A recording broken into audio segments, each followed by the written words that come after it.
परमेश्वर कबीर जी का एक हॉस्पिटल है, ये दास उसका नौकर है। इस जन्म मरण के रोग को काटने वाला एक डॉक्टर है। दवाई परमात्मा ने बता रखी है, औषधि मेरे को दे रखी है, ट्रीटमेंट विधि बता रखी है। तो यहाँ जो भी आपके साथ हो रहा है घर पे या यहाँ पर, आपको ये नहीं सोचना चाहिए कि ऐसा क्यों हो गया, ऐसा नहीं हो गया। इसके दो कारण हो सकते हैं। यदि आपको कष्ट रहा है तो गॉड गिवन है, इतना कष्ट चाहिए हमारे को ताकि भगवान की भूल ना पड़े। और कष्ट आपको अधिक बढ़ गया है तो आपका नाम खंड हो गया है, आपने डॉक्टर की मर्यादा निभाई नहीं है, जिस कारण से आपको पीड़ा बढ़ी है। वैसे नहीं बढ़ सकती। औषधि ठीक से यूज नहीं की या कोई परहेज तोड़ दिया।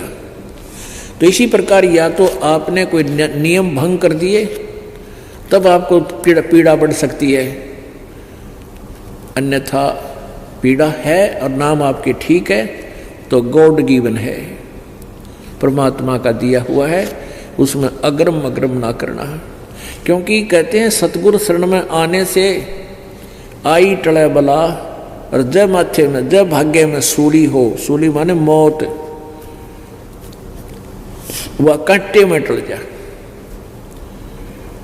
ऐसे ऐसे भारी कष्ट होना हो, जान जानी हो, पूरा परिवार नष्ट होना हो, एक्सीडेंट हो जाता है, एक टांग कट कर बच जाते हो, वो टांग काटना यानी वो अंग भंग करना डॉक्टर के लिए, परमात्मा के लिए आवश्यक था, अन्यथा पूरा परिवार भी नष्ट हो सकता था। हमने युगों युगों के पाप इकट्ठे कर रखे हैं, तो परमात्मा अपने हिसाब से हमें जो है ट्रीटमेंट करेगा, हमारी हर तरह की सुविधाएं प्राप्त कराएगा, हमारे प्रारब्ध के कर्मों को काटेगा, निकालेगा, खत्म करेगा। जैसे डॉक्टर बताता है कि तेरा ये हाथ कटेगा अन्यथा पूरा शरीर नष्ट हो जाएगा, तो फिर डॉक्टर को ये कहना पड़ता है जी जान बचा लो, हाथ बेस से कट जावे। तो डॉक्टर का शौक नहीं, डॉक्टर कोई दुश्मन नहीं, शत्रु नहीं, उसने आवश्यक है जीवन की रक्षा करने के लिए एक हाथ को काटना। तो उसमें हम फिर कर क्या सकते हैं, सहमति ही देनी चाहिए। तो परमात्मा जो करते हैं आपके साथ उसमें आपको कोई ऑब्जेक्शन नहीं होना चाहिए।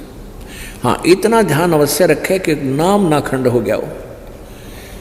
नाम खंड होने से क्या होता है कि जैसे पहले तो जैसे जिसने बिजली का कनेक्शन ना ले रखा तो वो क्या करता है, आटा भी हाथ से पीसे, पशुओं के लिए चारा भी हाथ से काटते थे ऐसे मशीन व गोल गोल चक्कर की, और जल भी हाथ से निकालते थे, दूध भी हाथ से बिलोते थे, रड़कते थे। फिर ले लिया कनेक्शन, अब बटन स्विच ऑन कर देते हैं, अपने आप तो आटा पीसा जा रहा है और अपने आप कट कट कट कट सानी यानी चारा काटा जा रहा है। बटन दाब दिया, अपने आप मोटर सुर सुर करके नल का पानी का जो है ना बाल्टी भर देती है।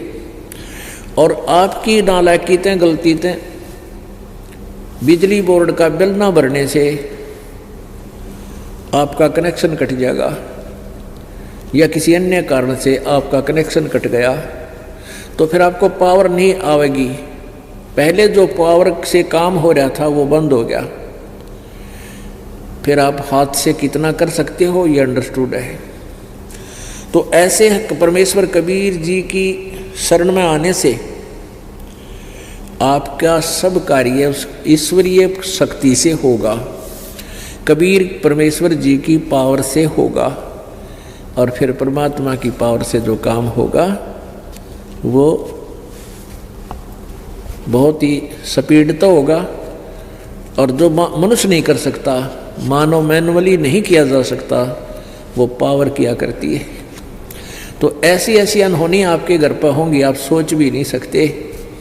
ऐसा सुख मालिक आपको देगा, सोचते रह जाओगे हे भगवान मेरी तो जान जानी थी, और दवाई खा के छक लिया, कोई गोली काम नहीं कर रही थी, कोई किसी प्रकार की, और फिर एकदम वैसे ही आपको ठीक कर देता है परमात्मा।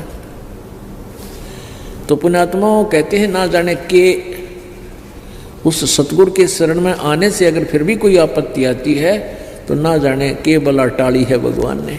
एक तो ये है, और दूसरा ये है कि आपने या कोई मर्यादा भंग कर दी है।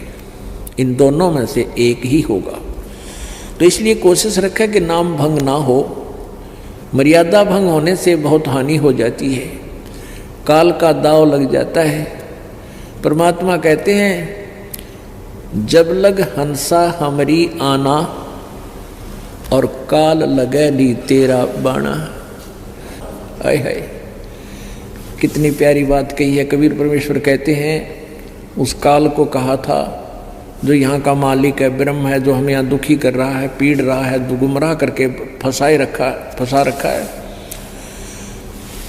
उसको कहा था कि जब तक हंस मेरी आत्मा मेरी मर्यादा में रहेंगे, मेरा नाम खंड नहीं होगा, तब तक तो तेरा कोई तीर मेरे भक्त पर नहीं लग सकता, तो उसको किसी प्रकार दुखी नहीं कर सकता। तो काल ने कहा था प्रभु जो नाम खंड कर देगा विलिंगली, तो उसको तो मैं नहीं छोड़ूंगा। तो परमात्मा ने कहा था भी जब लग हंसा हमरी आना और काल लगैली तेरा बाना। कहे कबीर सुनो धर्मराया, हम संखों हंसा पद परसाया।